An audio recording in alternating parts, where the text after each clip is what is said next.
My name is William Wilkerson, and I am an artist who's been practicing for a very long time. I'd say in excess of 30 years or more. And now I am a published author. I decided to write this particular book many years ago back in Atlanta. There was a gentleman, Carl Williams, who had a book idea. The title of his book was Elizabeth the Computer Genius. And he approached me about doing illustrations for this book.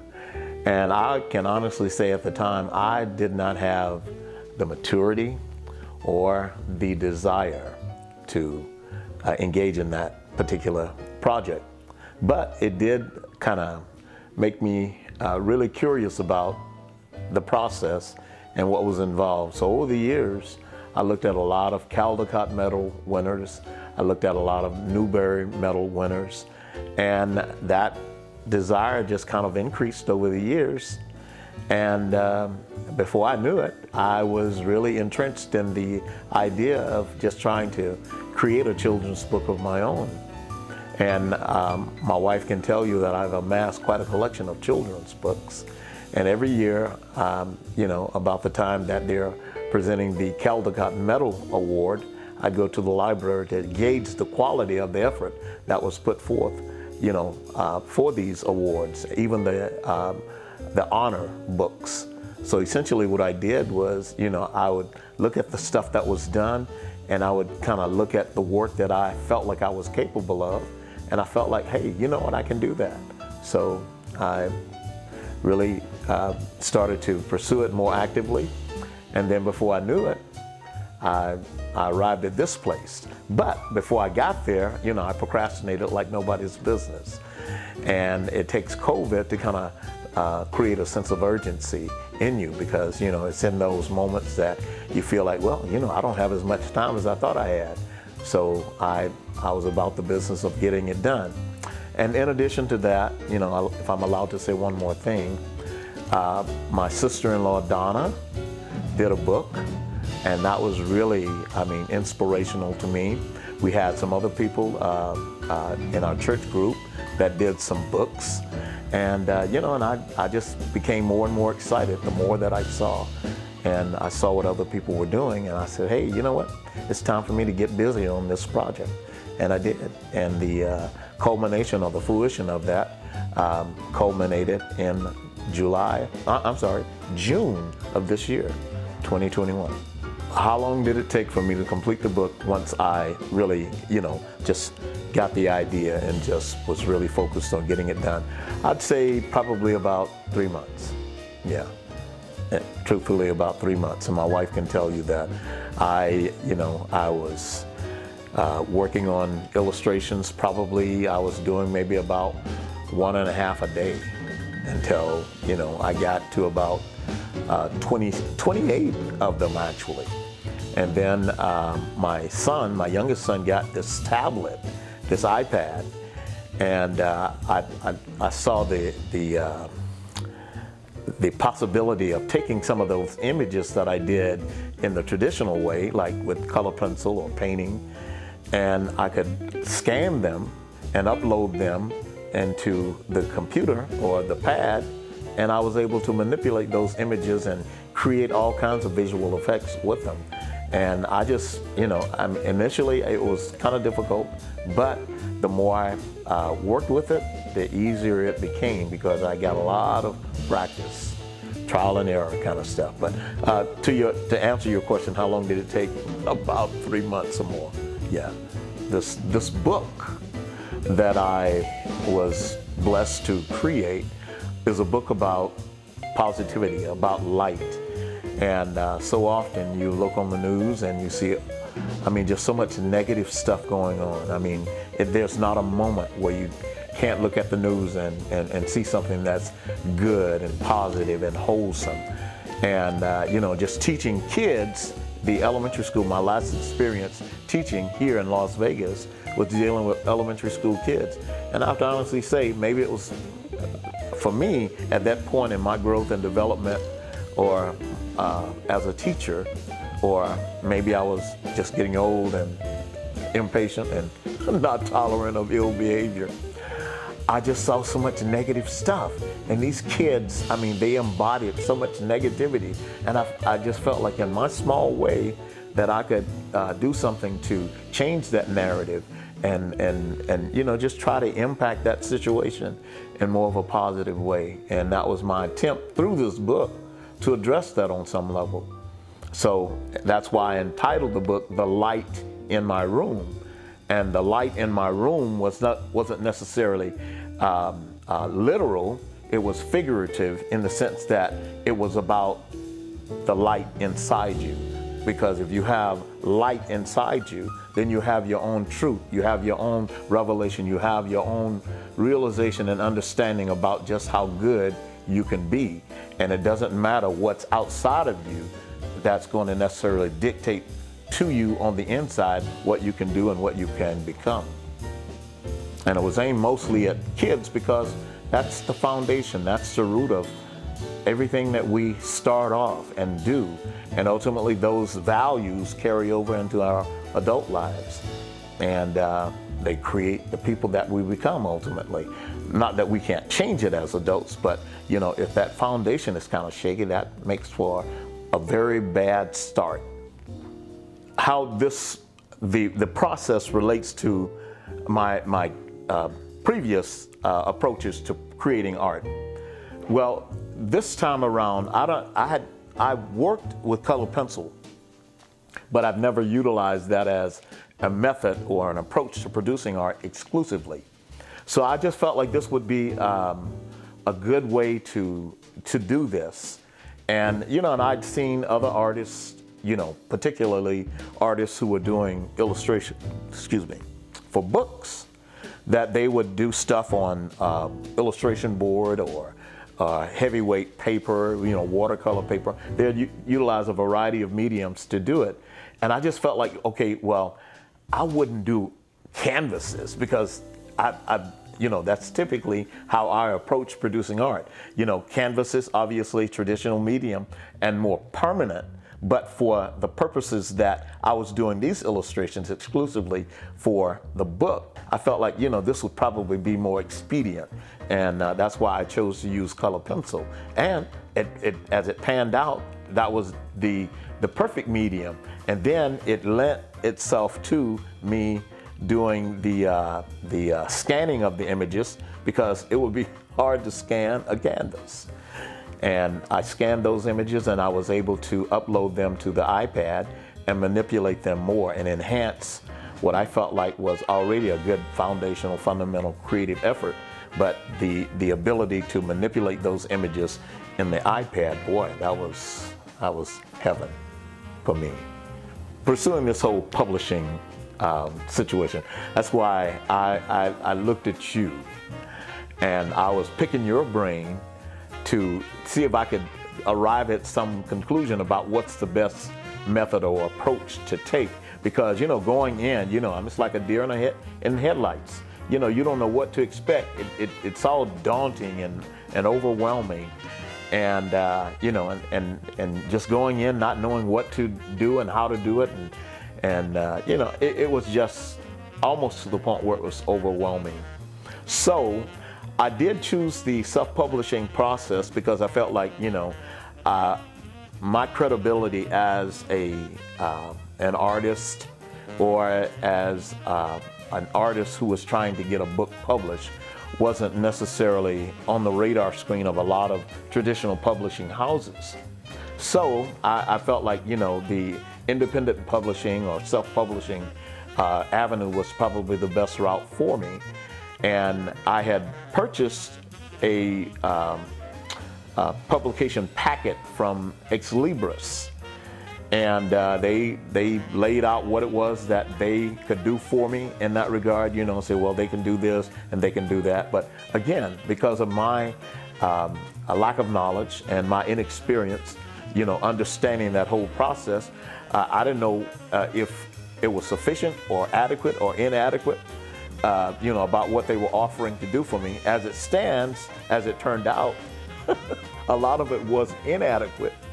And if I had it to do all over again, because I know what I know, I would probably do it a little bit differently. But since I've done it, I don't regret having experienced any of that, because it was a tremendous learning experience. And you know, I've had people call me now, and they marketing folk, they call me and they say, well, we can do this for you and we can do that for you.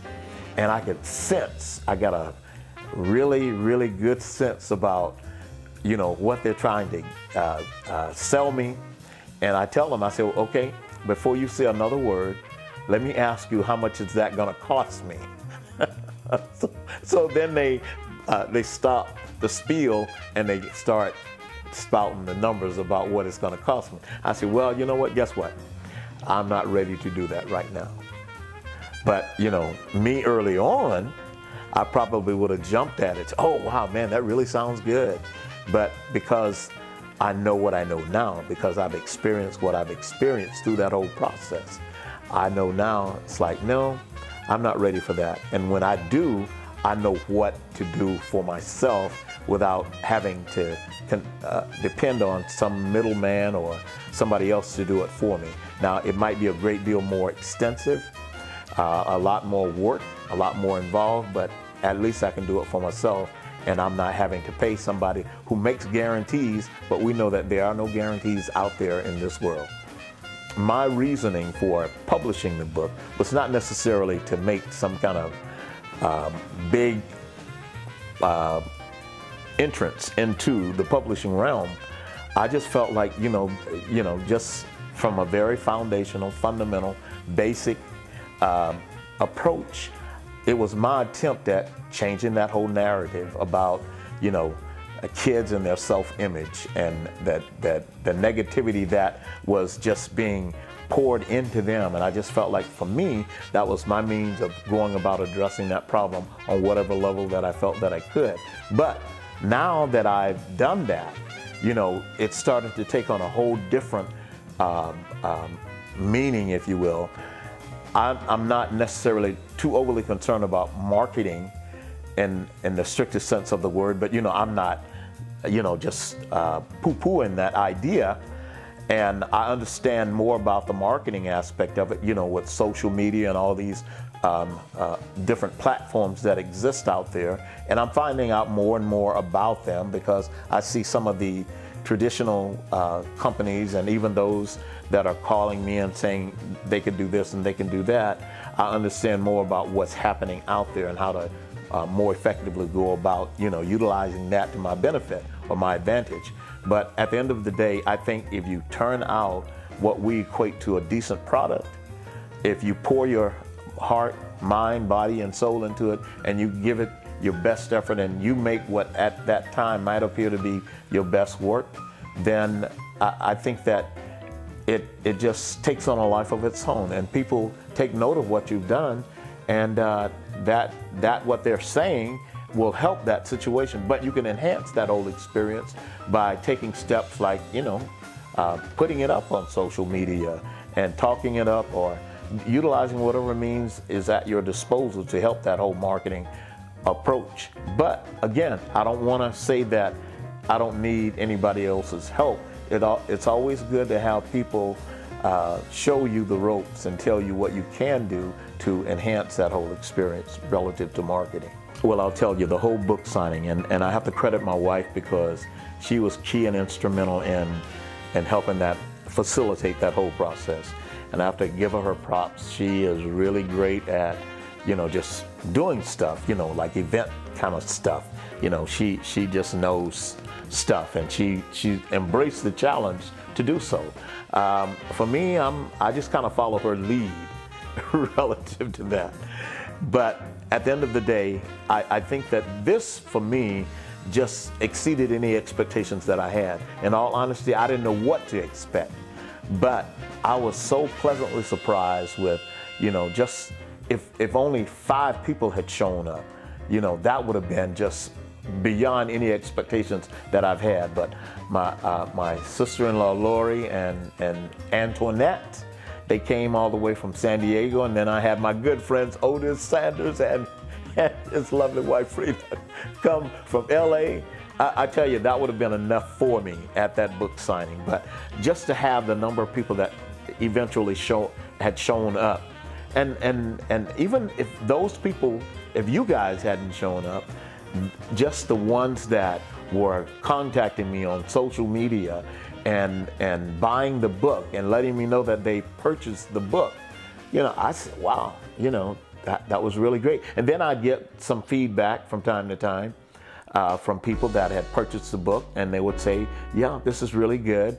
And, you know, and I would encourage others, you know, just give me feedback, because I felt like what the feedback would do for me was it would just arm me with information and equip me to better, when I did my second or third book project, that I would know how to cater it to, you know, my reading audience, so whoever that might be, however many they might be. But the book signing, to your question, it exceeded any expectations that I had. I was just ecstatic, elated, overjoyed just for the prospect of being able to do that, and just how warm and receptive people were. I mean, that just goes a million miles for me. Okay, comparing and contrasting what the experience that I got from the book signing versus what I might have experienced or didn't experience with the gallery situation where you had paintings and stuff up on the wall. Now, I have to be honest, the last show that we had was in 2016, and we had a lot of folk come out, and you know, people walking through, and you know, and just the ability to interact with people, and you know, just to have a heart-to-heart chat and get their feedback and gauge their reaction to the work that you produced. And you know, and I look back at the stuff and I think to myself, you know, wow, it was okay. That was where I was developmentally. That was my mind at the time. But you know, as you grow and you progress through this life, you know, it's good to grow. And I think that where I am now is markedly different than where I was when I was experiencing those things. But to compare feelings and contrast the different feelings that I might have had and the experiences that I've had relative to both areas, again, they're very similar. You know, just the people showing up and the feedback that you get, and I didn't have a chance to sign anything at the art show because everything was up on the wall. Now, and if I did that again, I would probably in all likelihood make prints from the work that I did, you know, and then people that were really real art collectors, then they would buy the paintings. But, you know, I would like to make the work accessible, available, and affordable for people that are looking to have prints of the work, or giclées of the actual painting. So giclées, as you know, are when they take and reproduce paintings, and they can even simulate brush strokes and stuff. It's a process, but it's not the actual painting. So obviously that would be less expensive than the actual paintings themselves. But to your point, I think that for me, the feelings are very similar. So I don't know that there's a whole lot of contrasting outside of, you know, the physical paintings up on the wall and the actual books that I had in front of me. I mean, in all honesty, in my opinion, they're kind of very similar. You know, the books are like prints. From the author standpoint, you know, for me, and I can only see, well, that's all I can speak for is myself. You mull over, you know, those little subtleties, like, is my manuscript, is it the punctuation or the spelling, and all those little subtle things that you have a general tendency to overlook or diminish in terms of importance. But the artist in me say, well, you know, the images, they're vibrant, they're full of energy, and you know, that should you know, offset any concerns I had about the manuscript.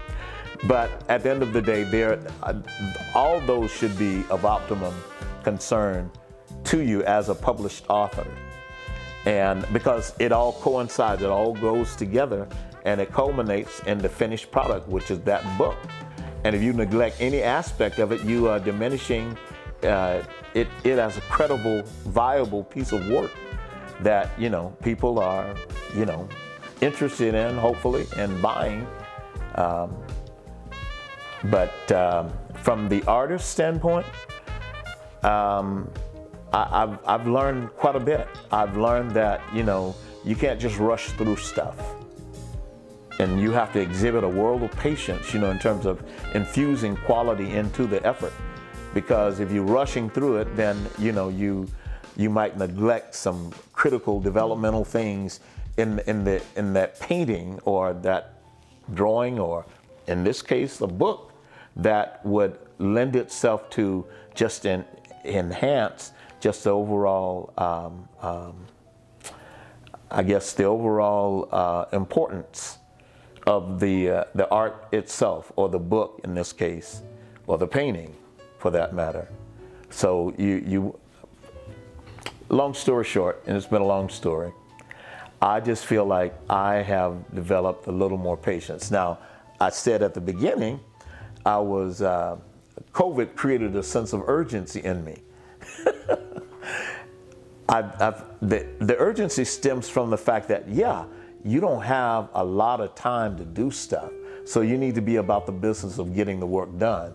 So on those occasions when you might plop in a chair and sit and you know, just stare off in the great beyond without ever really raising a pen or a brush or anything towards being productive, that aspect of it has really changed for me, because I feel like now I can focus that time, that effort, and attention towards something more positive and more productive. There will be more books, absolutely. In fact, I'm working on one right now.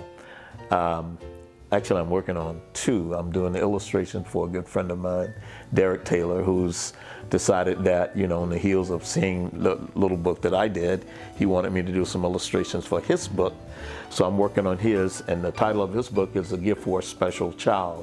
My next book is a book entitled Unbearable, and it's about a bear.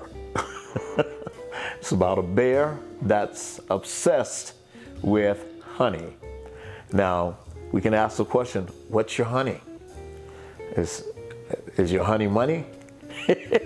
Is your honey some vice? But either way, if it becomes such an intense obsession that it takes you from those things that are vital and critically important in your life, or you've kind of pushed them, you know, to the back of your mind, and all you can think about is that obsession, then what it does is it diminishes those relationships, those situations, and all those other circumstances that we might at some point deem important, but not as important as our obsessive mindset, or our obsessive behavior, or our obsessive attitude with pursuing this or that. So we just have to establish some balance, I guess, to a large degree. But that's kind of the gist of that story. Collaboration, that's working with other people. And the interesting thing about working with other people is that they have in their minds an idea about what they want their project to look like. And you're trying to meet their expectations. You're trying to manage expectations. And sometimes you can overshoot the expectations, or sometimes it doesn't coincide with what you've already established in your mind that you feel is the expectation. But at the end of the day, I just feel like for me, it was kind of fun this time out, because I would read in the story, and I applauded Derek on the story itself. I just felt like it was such a wonderful story, and it afforded me an opportunity to just kind of delve into the story and just create this imagery in my own head.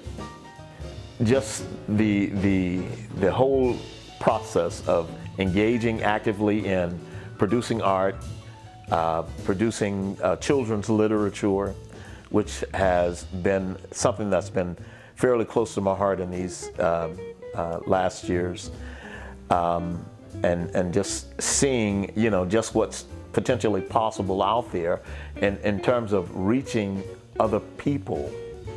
Because at the end of the day, you know, we limit the scope of what we're able to do in terms of, you know, just spreading a positive word, you know, because if I'm in an art community, and unless I have, you know, tremendous credibility and visibility, and have a reputation as a kind of a global artist, because there are some people that have that. I don't have that. And I don't know if I had that platform, what I would do with it. But I can imagine that it wouldn't be any different than what I'm doing now. Just sowing seeds of positivity, just trying to impact people in a positive way, just bringing something good and wholesome to the world in which we live, because we know, again, as I expressed earlier at the very beginning, just turning the news on and just seeing all the negativity, all, you know, I mean, negativity and just crazy stuff has a life of its own. And I'm sure as you were driving, you might have experienced some of it, just people and their attitude just driving, because, I mean, just generally speaking, people just have, I mean, poor attitudes about practically everything. But I just feel like, for me, if I can continue and just maintain positivity, light, if you will, then, you know, at least I can, and that, well, like we set up lights for this thing here, it chases away the darkness and perceives people in a light where others can see you in that light. But if we didn't have light, then it'll be difficult to have an interview and be able to talk. You can hear me talk, but not see my face, so you can read my reaction or my expression, which would be dark, if you will, because when people are in the dark, they can say anything, and you couldn't tell one way or the other if they were telling the truth or a lie.